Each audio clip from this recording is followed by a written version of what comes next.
Bonjour à tous, j'espère que vous allez bien. On se retrouve aujourd'hui pour une nouvelle vidéo dans laquelle on va parler un petit peu de Starfield. Aujourd'hui, je vais vous parler d'une méthode pour farmer l'argent in-game qui fait partie, à mon avis, des plus efficaces et surtout qui est sans glitch, sans exploit de bug. Donc une méthode de farm basique mais qui marche très bien et qui vous permettra de vous en mettre plein les fouilles. Évidemment, comme d'habitude, si ce genre de petit guide vous aide, je vous invite à laisser un petit like et à vous abonner, voire même à checker mes liens de soutien sous cette vidéo. C'est une méthode que j'ai déjà vue un petit peu sur d'autres chaînes YouTube, notamment des chaînes anglophones. J'ai pas vu trop de francophones en parler pour l'instant, je sais pas si je suis le premier ou si j'ai juste mal cherché. En tout cas, cette méthode est, je pense, pour l'instant la plus rentable. Alors c'est une méthode sans glitch, c'est vraiment du farm et la somme d'argent que vous allez gagner dépendra vraiment du temps que vous allez passer à farmer. En général, avec une méthode comme celle-ci, on peut compter entre 150 000 et 200 000 à l'heure, ce qui vous permettra quand même rapidement d'acheter des armes très intéressantes comme la Smart Gun ou comme le tir rapide ou des nouvelles tenues ou des nouveaux vaisseaux. Vous en ferez évidemment ce que vous voulez. Bref, pour cette méthode, il va falloir commencer par avancer un petit peu dans l'histoire principale, dans les premières quêtes. L'une d'entre elles va vous emmener à Aquila City en compagnie de Samco pour résoudre un braquage de banque. Une fois cette mission terminée, vous pourrez vous rendre au bâtiment central de la ville et parler avec Emma. Elle vous proposera de rejoindre les Rangers et de réaliser une mission pour faire vos preuves. Sachez qu'il n'y a pas du tout besoin de faire cette mission, simplement de lancer la discussion avec elle et derrière, vous verrez que vous pouvez accéder aux bornes de chasseurs de primes. Il y a une borne ici, il y a une borne à Néon, il y a une borne dans toutes les grandes villes du jeu, plus une borne dans les avant-postes que vous laisserez sur les planètes. Donc en gros, peu importe où vous êtes, il y a toujours moyen d'y accéder. Vous allez accéder à ces bornes et vous allez lancer les missions de type détruire un vaisseau. Vous verrez que ces missions donnent une petite prime, mais c'est vraiment pas ça le gros de l'argent que vous allez vous faire en faisant ces missions. Donc sélectionnez toutes les missions qui proposent ce type d'objectif et ensuite téléportez-vous à côté du vaisseau que vous devrez détruire. Alors là, évidemment, il faudra avoir, pour faire les choses bien, la compétence système de ciblage qui vous permettra de verrouiller précisément un élément du vaisseau ennemi, ce qui vous permettra de le neutraliser sans le faire exploser. Et c'est très important puisque le but avec cette méthode, ça va être de vous rendre dans le vaisseau ennemi pour pouvoir le piller. Donc utilisez le système de ciblage, visez les moteurs et une fois que le vaisseau est neutralisé, approchez-vous avec votre vaisseau et lancez la procédure d'amarrage. Juste avant de rentrer dans le vaisseau, pensez qu'il y a une petite astuce supplémentaire pour augmenter vos gains dans le loot du vaisseau ennemi, c'est d'augmenter la difficulté du jeu en très difficile. Une fois que vous lancez le chargement pour rentrer dans le vaisseau, le jeu va générer de meilleures récompenses que si vous entriez dans le vaisseau avec le jeu en difficulté moyen.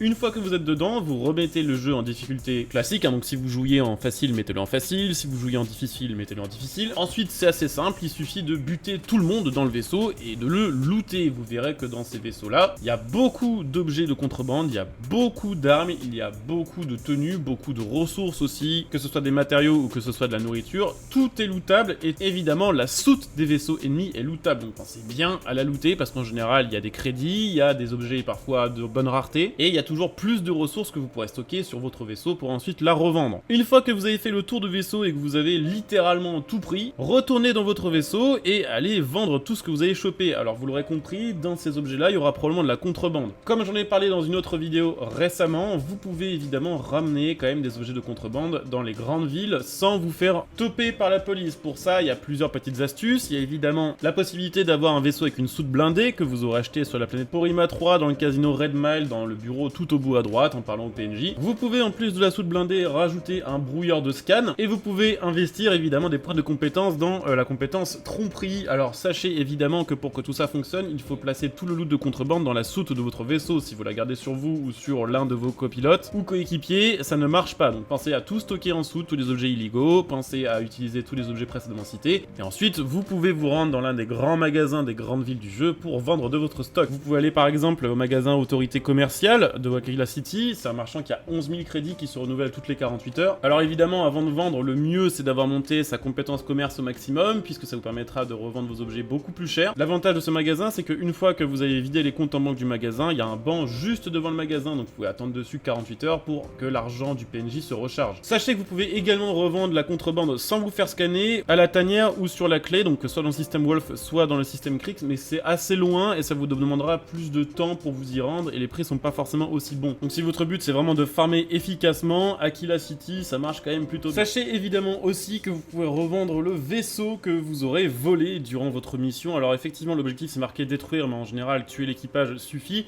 Vous pouvez donc récupérer le vaisseau, vous rendre dans l'un des ports majeurs du jeu, l'immatriculer, donc en l'enregistrant, et ensuite le revendre pour faire un petit peu de bénéfice. Voilà, sur une mission comme ça qui va durer 10 à 15 minutes, vous pouvez vous faire en moyenne 35 000. Ça dépendra évidemment de votre jauge de commerce, vous pouvez monter jusqu'à 40-45 000 assez facilement. Quoi qu'il en soit, ça marche très bien comme méthode et je pense qu'il y a actuellement rien de mieux comme métier sur Starfield pour faire du cash.